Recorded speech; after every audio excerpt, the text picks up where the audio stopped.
شيء ابن الجوزي عليه رحمة الله الإمام ابن الجوزي أي قصة عجب بدر الشيء وماشى كتمه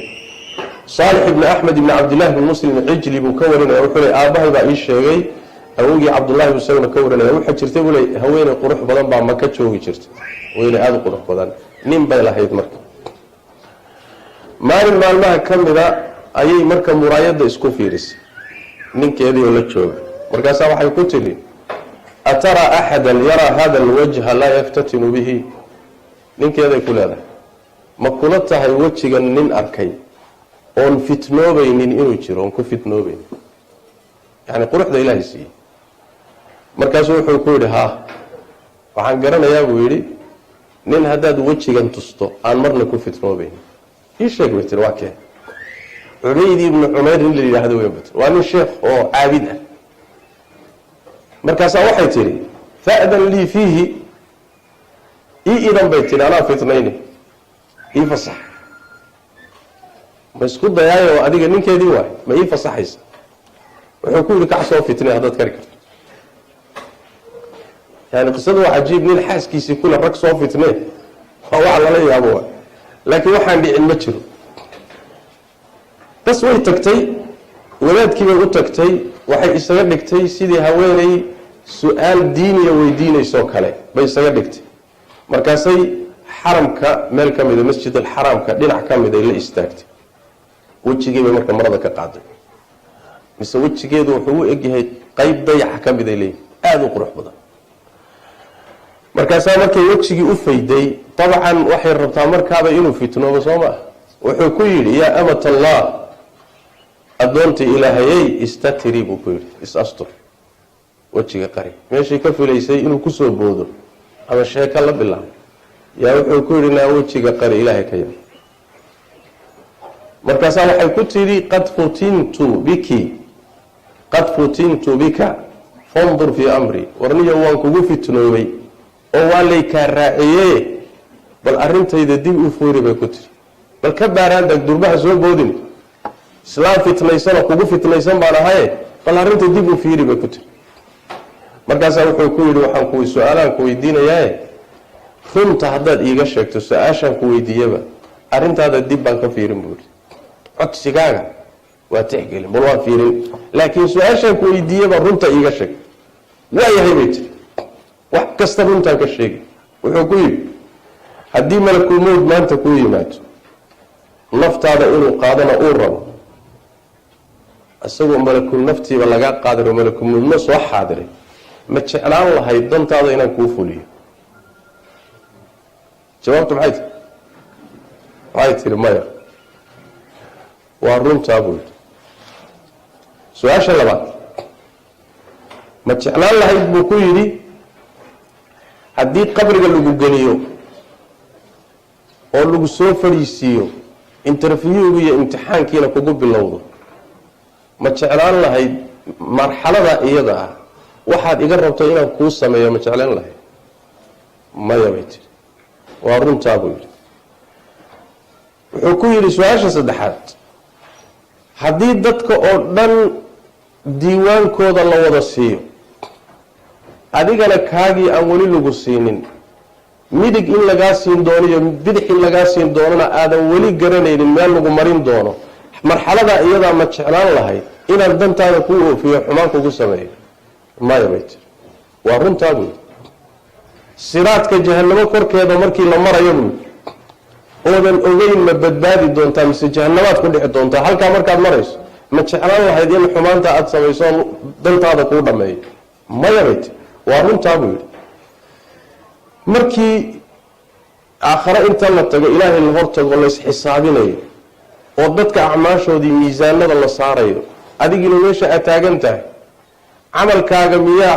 ka xun miyaa xoogaysan doona mise midka wanaagsan aadan garanaynin marxaladaa iyadaa ma jeclaan lahayd inaan dantaada kuu fuliyo maya bay tiri wuxuu yidhi waa runtaaye fattaqi illaha yaa amata allah faqad ancama allahu calayka wa axsana ilayka buu ku yidhi addoonta ilaahayey ilaahay ka baq ilaahayga quruxdan ku siiyey ixsaanka kuu sameeyey allahaa ka baq buu ku yidhi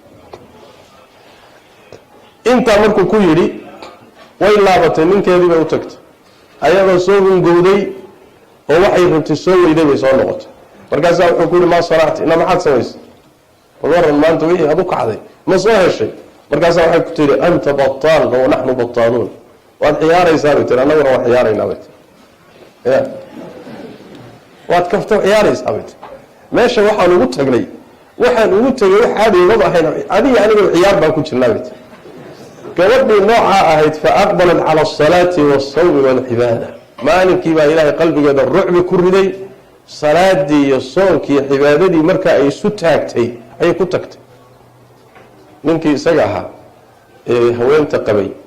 ayaa marka wuxuu dhihi jiray maalii walixubayd ibni cumayr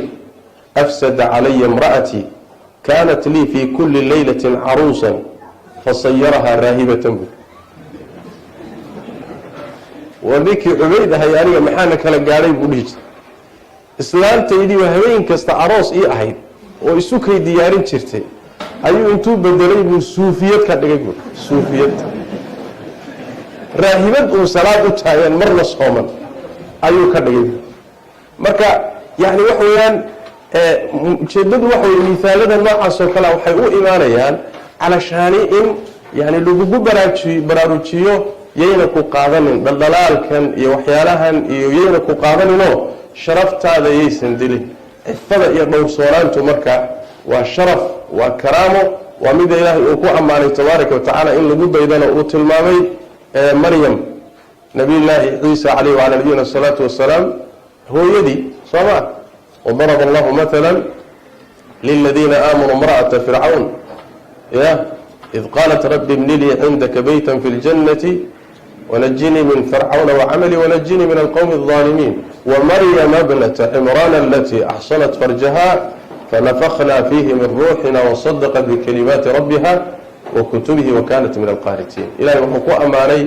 وآذي أبو الشرفي يضو الدولة هذا إلى الحبن كذا ترى كحفظ ذي أو أي إلى لسي أو أي أنشح إلى لسي تاسو إلهي هذا أبو أماني إن لقد أيضا لقد أيضا إلهي تبارك وتعالى أوت المامي سيداس درادي دول العيال waxyaalahan ilaahay baa ina geliyey inuguna imtixaanay masaladaa ogaada doonitaankan adduunyada waa layna geliyey shahwada waa layna geliyey ilaahay baa inagu abuuray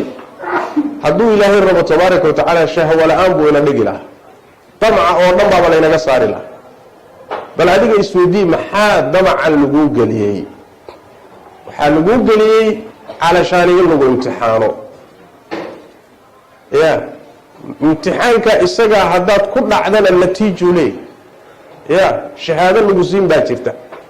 imtixaanka haddaad ku bastood ku barmoostana asaguna wuxuu leeyahy natiiju leey waadna garanaysaa natiijada soo labada natiijaba waad garanaysaa saas daraaddeed ilaahay wuxuu inoo geliyey inuu ina imtixaano waxaa la doonayaa marka inaan imtixaankaa lagu dhicin sax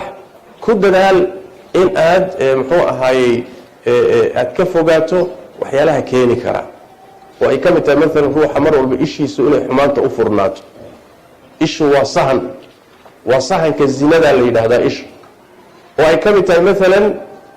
ragga iyo dumarka ajnabiga kale ah inay isla cidloobaan haddii nin iyo haweeney ajnabi kale ah keligood ay qol ku cidloobaan meel ku cidlaystaan nabigu wuxu yhi sal ly sl shaytaan baa saddexeeya ya laba baahan oo haddana shaytaan saddexeeya maxay kula dahay soo isku qalqaalin maayo saas daradeed shareecadu khalwada xarimtay laana wax weeye waa asbaabta keenta waa asbaabta keenta waxaa ka mid ah in muxuu ahaaye owayahan aadka u badan xidhiirka macno la-aanta ah iyo sheekada macno la-aanteed dheer ee wiilasha iyo gabdhaha dhex maray sheekadan iska socota ee haddana muxuu ahaaye aan lahayn muxuu ahay dawaabida sharciga aan lahayn hadal dabacsan baashio iska socota sawirada laysu dirayo marmarka qaarkood walilasaf waxaan muxuu ahay ruux muslim oo iimaan le aada iyo aada ugu khadhaan oo marka qaarkood jidhkiio qaawan laysu diro in badan soomaalidu waxay yidhahdaan walba ubilise iyo walba nin weyn midinasay waxu ogyihiin uma sheegaan laakiin qadaayaadkana maraya noo imaanaya ee dhacaya ee dhalinyarada dhex maraya social mediahu samaynayo muxuu ahaayey warbaahintani ay samaynayso fitnadan adduunyada hadda socota ay samaynayso xad mala inta aan ka ognahay in badan oo ka midana waad ogsoon tihiin sidaas daraaddeed meelaha halista ah ruuxu inuusan isku gelin naf baa kugu jirta shahwaa kugu jirta shaytaan baa kula xidhiidha naf xunoo shaytaanadaa kula xidhiidha waxaan kadaata marka wax wey ha ag wareegin ya meesha beerta ninkii ag wareegaysta soo marka dambe daaqi maayo soomada garan guurso haddii aad aragto inaadan iscelin karin guurso ilaahay tabaaraka watacaala dariiqaasuu baneeyey soomaalika ilaahayna uu ballan qaaday inuu muxuu ahaayey u kaalmaynayo ciddii guursata laakiin fuxshiga ha ku dhicin faaxishada ha ku dhicin xumaanta iska ilaali jidhkaaga dhowr asbaabtii aad ku ilaashan lahayd ku dadaal meelaha xunxun iyo waxyaalaha sababta u noqon kara kuu jiidi kara iska ilaali waxyaalo waaweyn baa ka dhalan karaya aakhirada iyo adduunkaagaba inaad seegto ayaa imaan karaya marka walaalayaal aan is ilaalino